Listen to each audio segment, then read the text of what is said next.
사용하시는 카메라에 대해서 좀 간략하게 설명을 부탁드립니다. 네. 저는 우선 브랜드는 소니를 사용하고 있고요. 소니 카메라를 쓴 지는 지금 한 3년 정도 된 것 같아요. 이게 알파7 마크 4 제품인데 이 제품 처음 나왔을 때 샀으니까 아마 한 3년 된 것 같습니다. 저는 이제 소니 말고 그 전에는 캐논이랑 니콘 뭐 다 썼었던 것 같은데, 캐논은 처음에 이제 제가 21살 때 처음으로 동호회 활동하고 말할 때 주변이 다 캐논이니까 어쩔 수 없이 산 게 캐논이었습니다. 근데 뭐 만족을 못했던 건 아니고, 그 당시 캐논 DSLR은 뭐 시장을 주름을 잡고 있었으니까 그래서 그때 사서 써보고 다시는 안 썼습니다. 뭐 이유가 있는 건 아니고, 니콘은 제가 일을 할 때, 상업 촬영을 할 때 좀 썼던 것 같아요. 뭐 본식을 찍든가 아니면 공연 사진을 좀 찍었을 때 썼었던 것 같고, 제가 여행을 본격적으로 찍기 시작하면서 사용했던 게 최근에 이제 소니 미러리스를 처음 산 게 소니였던 것 같아요. 소니 카메라로 지금까지 만족하고 잘 쓰고 있습니다. 어떤 여행 사진을 찍게 된 그런 동기가 있었나요? 이게 저도 어쨌든 뭐 사진 하신 분들 중에 대부분이실 것 같아요. 취미로 사진이 재밌어서 일을 해볼까 했다가 일이 되면 하면 안 된다 라고 느끼는 것 중에 하나인데, 제가 어쨌든 사진에 관심이 없다가 어떻게 하다 보니까 지금까지 카메라를 잡고 있는 일을 하는 것 같은데, 일을 해서 뭐 물론 그거에 대한 보람도 있고 제가 좋아하는 영역으로 일을 한다는 게 축복받은 것도 알지만, 어쨌거나 스트레스가 오고 이러다 보니까 안 하게 못 하겠더라고, 더 이상.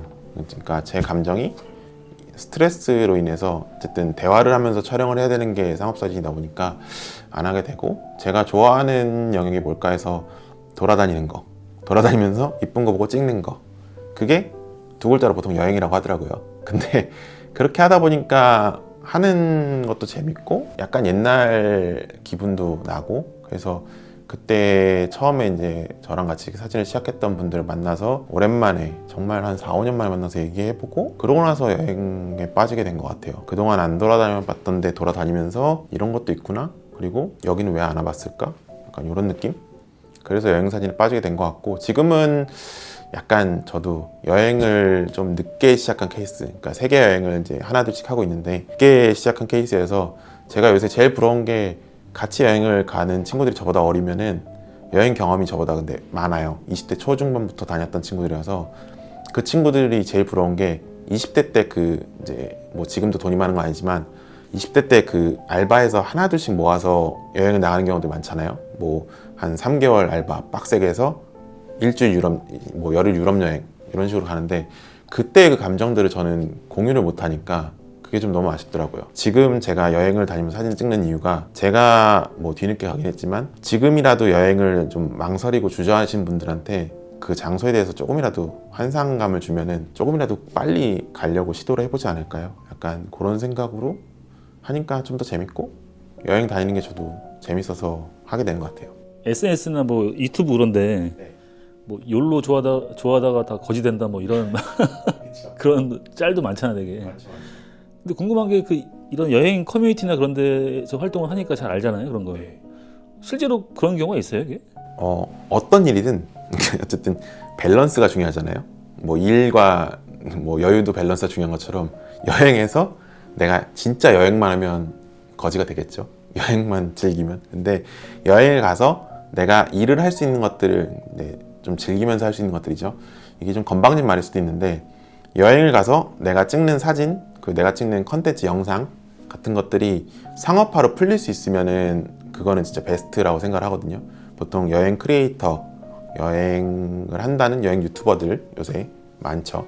그런 분들이 진짜 그 상업화를 되게 잘하신 케이스라고 생각을 해요. 근데 저 같은 경우에는 돌아다니면서 여행을 한다기보다는 카메라를 들고 그 장소를 소개하는 역할을 하다 보니까 어쨌든 사진이 팔릴 경우도 있고, 그 여행지를 갔다가 돌아와서 이 주변 기기, 뭐 카메라면 카메라, 뭐 주변 장비면 장비, 이런 것들을 지원을 해주신 분들이 있어서 그걸 통해서 수익을 만들기도 하고 뭐 이런 케이스죠.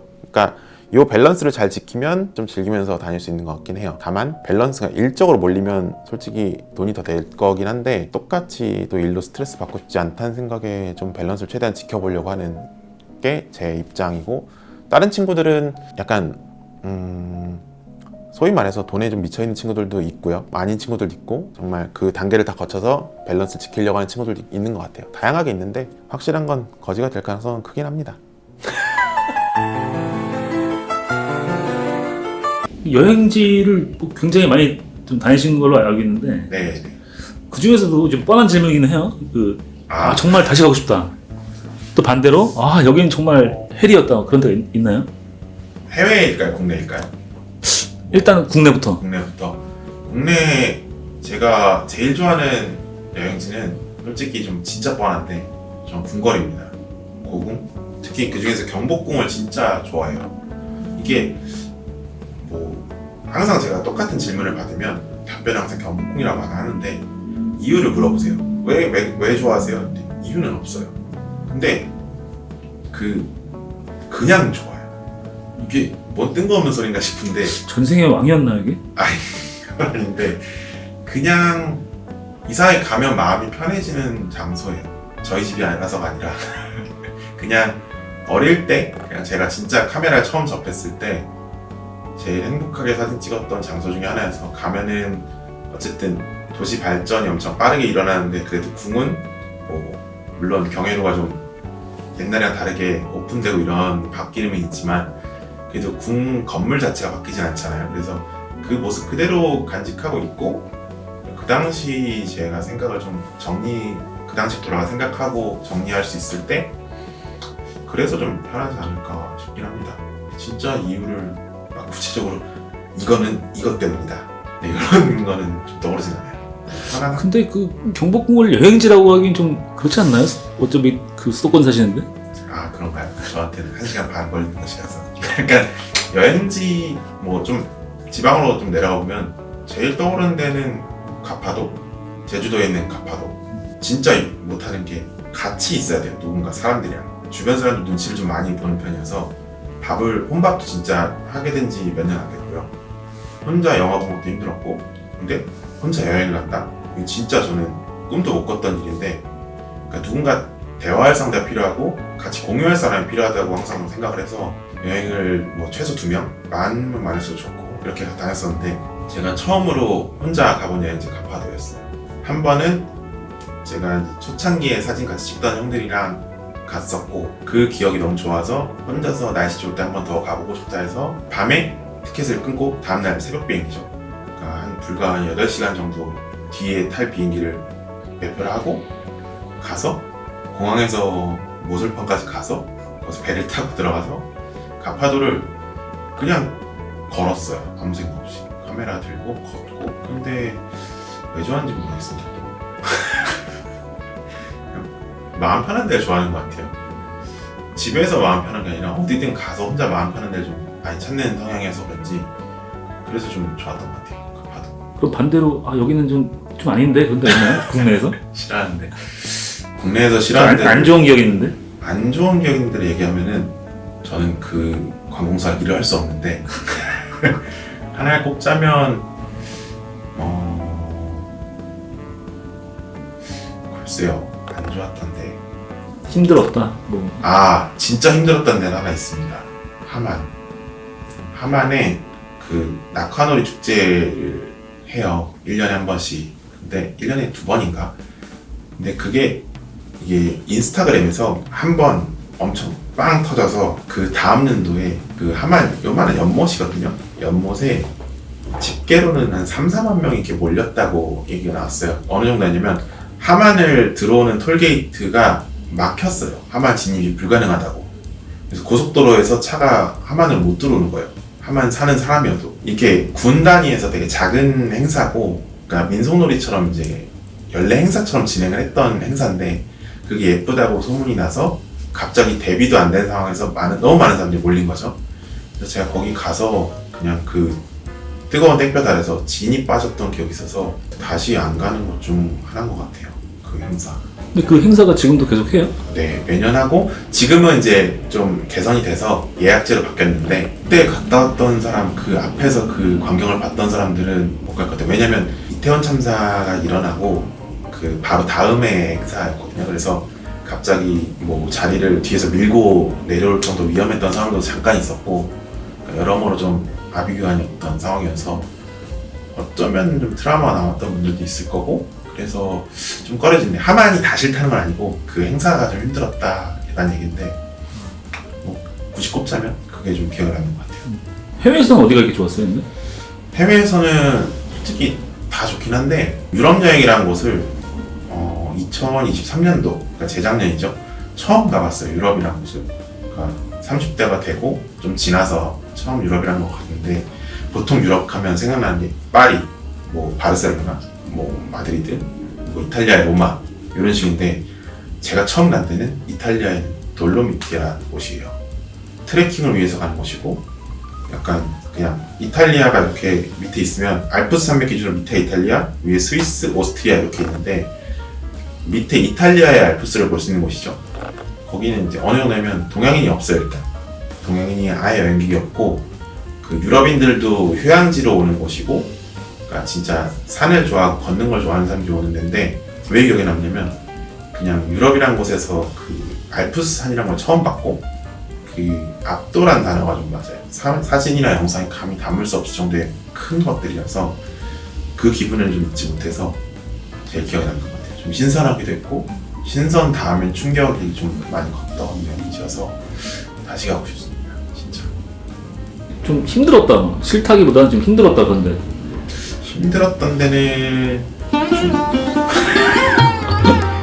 그러니까 이게 중화권, 뭐 동남아권 이런 데 여행지가 조금 힘들었어요. 왜냐면 다른 것보다 제가 향신료 센 음식이 안 맞아서 음식 안 맞는 게 생각보다 좀 크더라고요. 그러니까 음식을 엄청 맛있는 걸 먹어야 된다, 음식을 위해서 여행 간다 이런 건 아닌데, 저한테는 음식은 그냥 한 끼 해결하는 정도의 가 전부거든요. 근데 그럼에도 불구하고 이제 제가 먹을 수 있는 것이 있고 없는 것이 있는데, 향신료 향이 너무 세니까 못 먹겠는 것들이 있더라고요. 그래서 제가 어느 정도면 작년 초에 홍콩을 갔는데, 저는 홍콩에서 기억나는 게 맥도날드 8번 간 거밖에 기억이 안 납니다. 맥도날드가 진짜 좀 과장 못하면 한 블럭에 하나씩 있어요. 진짜 많아요.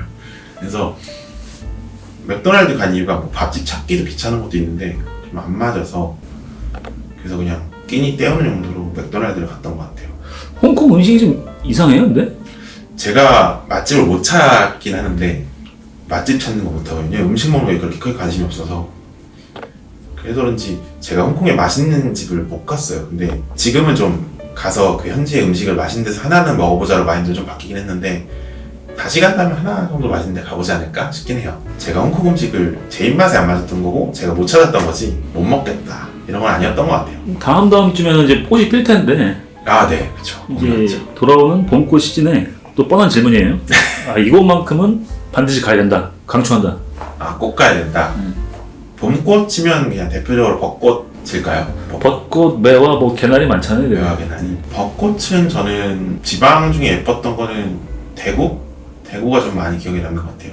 대구 그 이월드 83타워랑 이월드가 있고, 그 옆에 두류공원까지 해서 벚꽃이 진짜 예쁘게 피는 것 같아요. 대구가 이게 뭐냐면 그 겨울에 꽃이 피기 전까지 사람들이 사진을 못 찍고 영상을 못 찍다가 꽃 개화 소식이 하나둘씩 들리면 미친 듯이 달려가기 시작하거든요. 근데 대구가 꽃이 빨리 피는 곳으로도 유명하기도 하고 예쁘게 한 번에 잘 피는 것 같아요.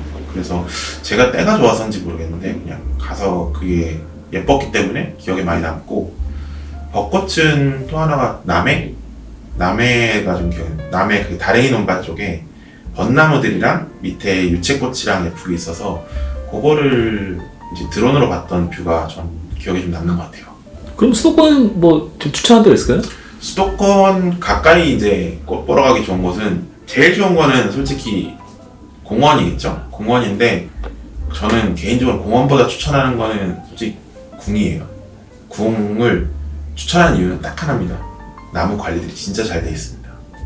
왜냐면 계속 문화재로서 지속적으로 사람들이 관리를 하고 영양제를 충분히 주고 그걸 맞게 자라고, 솔직히 토양도 좋고 그렇기 때문에 오래된 나무들도 많습니다. 그래서 제일 추천하는 거는 홍매화 필 때 진짜 많이들 아시는데, 창덕궁에 홍매화 나무가 진짜 예쁘게 있어요. 진짜 기가 막힙니다. 물론 지방에 사찰에 가면은 매화나무 예쁜 게 진짜 많은데, 수도권에서 볼 수 있는 매완 업무 중에 제가 생각하는 1티어는 창덕궁에 있는 것 같아요. 그 뒤에 전각이랑 같이 있는 그 그림이 너무 좋습니다. 좀 비슷한 질문인데 네네. 여기는 좀 알려주는 게 싫다. 나만 알고 싶다. 나만 알고 싶다. 그런 포인트가 있나요? 알려줬으면 좋겠어요. 저는 항상. 아닙니다. 왜냐면 제가 찍은 사진 영상이 있고 다른 분들이 와서 찍는 각도가 있기 때문에 보는 눈이 다 다르니까 그 장소가 다양하게 찍혀졌을 때 결과물이 어떻게 나오는지 궁금증이 제일 커서 뭐 설마 나보다 잘 찍겠어 이런 마인드가 아니라 다양한 구도로 찍는 것들이 좋아서 저는 포인트를 알려주는 걸 좋아하는 편이긴 한데 그래도 사람인지라도 조용하게 가고 싶을 때가 있잖아요. 그래서 조용히 가고 싶은 곳들은 이제 서울에서는 안 되는데 아파트 좀 오래된 아파트 단지 내에 가면은 나무들이 예쁩니다. 생각보다 오래된 나무들. 그거를 굳이 말씀하지 마시고 힌트만 주세요. 힌트로요? 오래된 건물들 근처에는 예쁜 나무가 많습니다.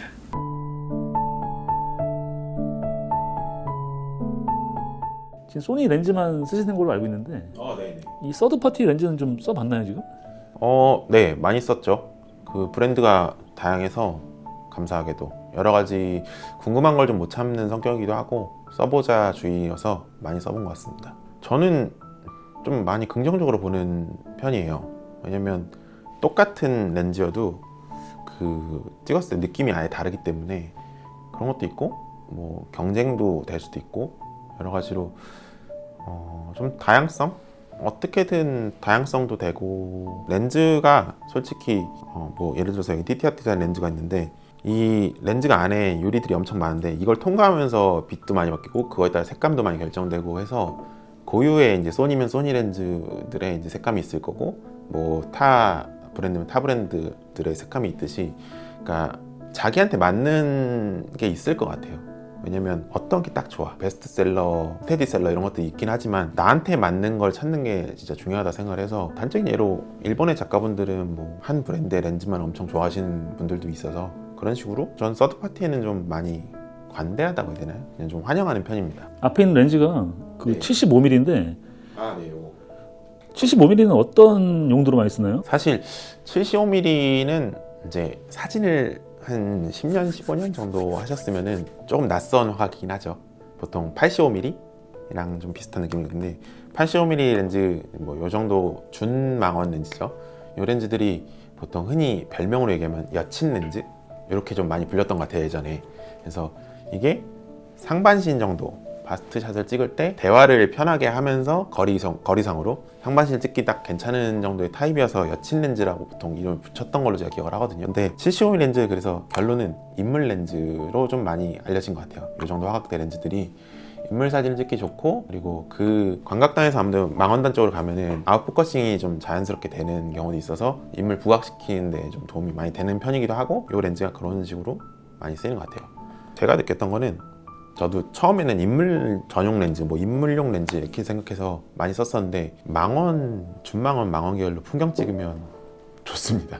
좀 그 뭐랄까 보통 50mm 렌즈가 35? 50mm 정도가 이제 우리 눈이랑 비슷하게 보여서 제일 표준 화각이라고 불리고 거기보다 조금 더 윗단으로 올라가면 망원단, 준망원, 망원단 이렇게 얘기를 하는데 드넓은 풍경을 조금이라도 압축해서 찍은 듯한 느낌을 주기 시작하면은 좀 확실히 느낌이 많이 다르고 재미가 있는 것 같아요. 완전 다른 얘기인데 망원으로 극으로 갈수록 이제 뭐 사진사분들 많이 하는 남산타워에 달을 건다거나 롯데타워에 해를 건다거나 달을 건다거나 이런 식으로 하면은 해는 보면 우리 눈에 볼 땐 진짜 조그맣게 보이는데 망원으로 그 압축감 때문에 굉장히 크게 보이는 현상들 있잖아요. 그래서 그런 재미? 그런 것 때문에라도 이제 인물사진 전용으로 많이 알고 있지만 준망원, 망원들이 좀 풍경에서도 많이 쓰인다는 거 이런 것도 좋은 것 같아요. 이런 틸트 렌즈를 써봤나요 이게? 틸트 렌즈를 써본 적은 없는 것 같아요. 근데 약간 호기심에 궁금해서 어떤 식으로 나오는지 좀 찾아봤던 적이 있는데 옛날에 캐논에 제가 캐논 DSLR 쓰던 시절에 틸트 렌즈가 약간 초록색 띠가 둘러져 있던 걸로 기억을 해요. 그때 이후로 아티산에서 이제 틸트 렌즈가 있어서 좀 궁금해서 저도 다시 찾아보게 됐는데 그 미니어처 효과였나요? 그 가운데 중심부만 이렇게 초점이 잘 맞고 위아래가 이제 블러 처리되면서 가운데로 자연스럽게 집중이 되는 듯한 효과라는 거. 예전에 막 엄청 큰 것들을 그 미니어처로 만들어서 조그맣게 이제 집에서 보는 것처럼 보이는 효과들 그런 데 쓸 때 틸트 렌즈를 쓰는 것 같아요. 여행을 많이 다니시는데 여행 촬영 시 그 삼각대가 좀 필요하잖아요. 어떤 상황에서 어떤 삼각대가 필요하고 뭐 추천하고 싶은 사이즈나 무슨 모델 같은 것들 있으면은 처음에는 여행을 다닐 때 이제 제일 중요하게 생각하는 거는 어쨌든 기동성인 것 같아요. 삼각대가 정말 종류가 다양하거든요. 여행용으로 나온 작은 삼각대 아니면 그거보다 작은 미니 삼각대도 있고 이런 것부터 진짜 지지력이 좋고 튼튼한 큰 것들도 있고 제 키보다 큰 것들도 있고요. 근데 어쨌든 나 선택 기준이 어떤 목적에 따라냐겠지만 여행을 만약에 국내 여행이다 뭐 차를 끌고 갈 수 있다 이러면은 큰 삼각대도 이제 짐이 아니니까 괜찮겠지만 해외를 간다 이러면은 삼각대 무게 때문에 내 해외에서의 컨디션을 떨어뜨린다 그거는 좀 안 좋은 것 같아요. 그 컨디션을 떨어뜨리지 않는 선에서 큰 거 어쨌든 사진을 찍어야 되니까 그러니까 이런 기준인 것 같아요. 제 기준. 그래서 뭐 저 같은 경우에는 여행 다닐 때는 이 정도 사이즈. 그러니까 이게 레오포토에서 나온 224 모델이란 건데 여행용으로 그냥 만들어진 삼각대였어요. 그래서 저도 여러 가지 삼각대를 써보고 했지만 이게 제일 좋은 게 부피가 작습니다. 무게를 떠나서 부피가 작아요. 일단 저 보면은 그 여기 아래 센터 컬럼이라 불리는 부분이 다리에 대해서 되게 효율적으로 공간이 만들어져서 이거를 이제 갖고 다니면서 이렇게 접으면 요만해지겠죠? 요만해지는데 요만해지는 게 가방에다 들고 다니기 딱 좋고 무게 가벼운 거 떠나서 또 좋고 무게 플러스 공간 활용도 저 같은 경우는 삼각대를 가지고 나갈 때는 해외 같은 경우에는 이제 가방에다 걸고 나가면은 길이 제한으로 막는 경우가 많아요. 그래서 캐리어에 보통 넣어서 가고 그 캐리어에서 여행지 돌아다닐 때 꺼내서 다니는 편인데 캐리어 안에 삼각대를 넣게 되면 일단 큰 것들은 그 공간 차지 때문에 다른 캐리어에 넣어야 될 것들 못 넣는 경우가 있는데 얘는 얇아서 캐리어에 그냥 그 뭐라고 해야 되지? 캐리어 손잡이 부분 있잖아요. 손잡이 부분 가운데 홈파지인데 거기다 넣으면은 딱 들어갑니다. 그래서 그것 때문에 애용하는 것 같아요. 여행용으로 쓸 때. 그런 것도 있고 국내에서 쓸 때 뭐 아니면 진짜 여행 가서 진짜 사진만을 위했다. 아니, 예를 들어서 은하수를 찍어야 된다. 뭐 아직까지 은하수를 찍은 적 없지만 그런 식으로 야경을 진짜 목적으로 간다. 최근에 상하이 야경을 위해서 갔다 왔던 곳은 어쨌거나 야경이니까 짱짱한 삼각대. 낮에는 힘들더라도 그러니까 밤에 그러니까 노을이 지기 전에 숙소로 한번 들어갔다 나오는 한이 있더라도 튼튼한 삼각대를 갖고 가서 제대로 찍자라는 걸로 좀 큰 삼각대를 가져왔습니다. 요거는 이제 제가 가져갔던 삼각대보다 이제 다음 모델인데요. 저는 이제 324를 가져왔고 얘는 324 프로 다음 모델인데 뭐 모양은 비슷한 것 같아요. 크기도 비슷한 것 같고 이런 것들이 이제 저는 여행에서 그러니까 어쨌든 망원렌즈를 쓸 경우도 있고 카메라가 최대한 흔들리지 않게 지지를 잘 해줘야 되는 게 중요하다고 생각해서 사진을 위해서 가니까 그래서 좀 그럴 땐 큰 삼각대를 선택하는 것 같아요. 여행이어도. 어떻게 좀 좋은 기간에서 KPP에서 이제 저 초청해 주셔서 이런 기회를 만들어 주셨는데 뭐 저도 제가 하는 컨텐츠에 대해서 얘기할 수 있는 기회가 돼서 좋았고 이렇게나마 저를 조금이라도 날릴 수 있어서 좋은 것 같고 좀 많이 봐주시면 좋겠고 요 댓글도 많이 달아주셨으면 좋겠고 뭐 여러 가지로 항상 소통은 좋으니까 그리고 KPP에서 저를 초청해 주셨으니까 KPP 제품들도 많이 사랑해 주셨으면 좋겠고 저도 사랑해 주셨으면 좋겠고 여러모로 감사한 시간이었고 감사했습니다. 감사합니다.